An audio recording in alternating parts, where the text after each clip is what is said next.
Hey, what's up, fellow pickers and collectors? This is Dwight with Vintage Up Finds, and I've got an exciting video for you today. I got this black lamp that I purchased for $1. You'll never believe what it's going for on my eBay channel right now. It was a awesome find. I hit it out the park.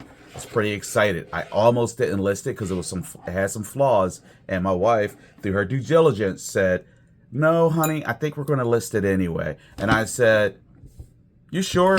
And then she was like, "Yeah, I think we need to list this." And it's got a heck of a lot of, I think it has like 9 watchers right now. Let me see. I think it has 9 watchers right now. Is that correct? I'm almost positive it's 9 watchers. But that's I digress. It doesn't even matter. But because it does have some significant flaws. But let's dive right into it, guys. All right. So I was at an auction. It was a estate sale auction. It was cold, raining, and miserable. And the auction started at a weird time of the day. It started in the afternoon. Most of the auctions where I live start in the morning, and this one started like 3 in the afternoon, which was it was 3. And I was like, that's kind of odd, but let's go for it. It was in November, so that meant it's gonna be dark by 6. It was set up outside. It was just really weird, but it worked out. It worked out great. I was cold. I was miserable. I got some really good items there. If you look back in my past history, you're gonna see a frying pan that I purchased. Is a cast iron frying pan, and I'm trying to remember the manufacturer name.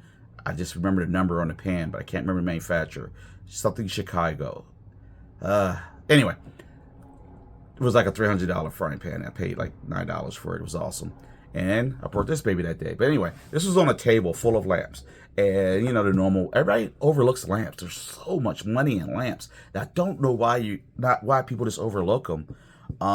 They're easy. It's like, it turns on, it works, you ship it. It's so easy. But and people buy them like crazy. But anyway, I saw this lamp. Now you guys all wear the Hobnail, lamps, the lamps, blah, blah, blah. But you don't see black ones very often. So I was like, you know what? It's just $1. I'm going for it. And I went for it. And it's currently listed for $100 on my channels. Booyah! That was pretty cool. I literally hit that out of the park with this one. Now, I said it had flaws. The cord, it turns on, it lights up. I had that in the pictures on eBay. But the cord, as you can see, on those pictures, and I'll try to show you here. I'll just show you on the eBay pictures. The cord definitely has damage in it. Here's a little shot of it. It has some dry rot, even though it works. But I took it on a listing. I made note that it had dry rot. Here it is. There's definitely dry rot. So I don't want somebody to get it and plug it in.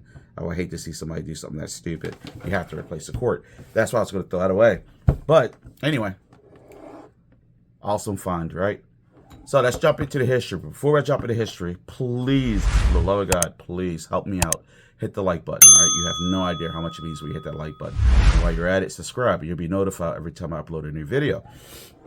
All right, so what this lamp is, the vintage HouzeX glass black hobnail table lamp, all right? The maker, House Glass Company, is often marked or referred to as House or HouzeX. Primarily, these were manufactured between 1920s and through the 1940s. It's an Art Deco style lamp transitioning into an early streamlined modern. That's what they did. House Glass Company was based in Pennsylvania, did not know that, a major hub of American decorative glass production during the early 20th century. Oh, by the way, I was watching a video the other day. What was it? Dirty Jobs with Mike Rowe, and he did one at the Fenton Glass Company. I believe it was in New York. It looked pretty freaking cool. I would go detour to visit it. My wife said she thought about doing it last year when she went to go to Niagara Falls, and she chose not to do it. Respect that, but if I was there, we would have went. All right.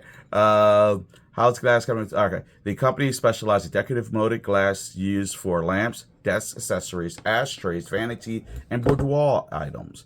Hobnail textures was popular during this period because it added visual interest without engraving.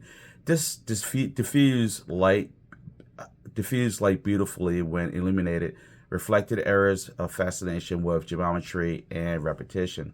Black glass, often called jet black or smoke glass, was less common than jadeite or slag glass, considered more upscale and dramatic, often marked toward modern urban interiors of the time.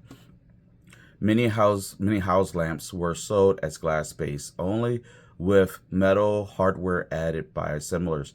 Shades chosen by retailers or the original buyer. Okay, so these lamps just came just like this. Shades was aftermarket, basically, which is interesting because now everybody expects it all to be done perfectly firm out the door. So that's, to me, that's very interesting. Authentic house lamps may be unmarked. This one is marked. It's got a little marking right here, if you can see it. And it identifies the quality, modern style, and error correct hardware. What's the appeal to collectors? Strong among Art Deco collectors. So that's like the 1950s. You going for that hipster, cool, smooth look. A look I kind of appreciate, honestly. Popular with vintage lighting and black glass enthusiasts, especially desirable if original wiring or period hardware remains. Now, the original wire does remain, it does function, but I strongly recommend this cord's got to get replaced. But you can still keep it. You can replace the cord and still keep its authenticity, in my opinion. Typical value range, anywhere from $75 to $150. Mine is listed for $100. If you haven't seen my my Etsy or my eBay, there is the link down in the description. Check that out. But anyway, so this is a story about this lamp. Pretty excited. It was an awesome buy. Really made my day, actually, when my wife found this. If you have any questions, comments, thoughts about this lamp, please leave a comment. I love chatting with you guys. Nobody wants to chat with me no more. I used to love doing that.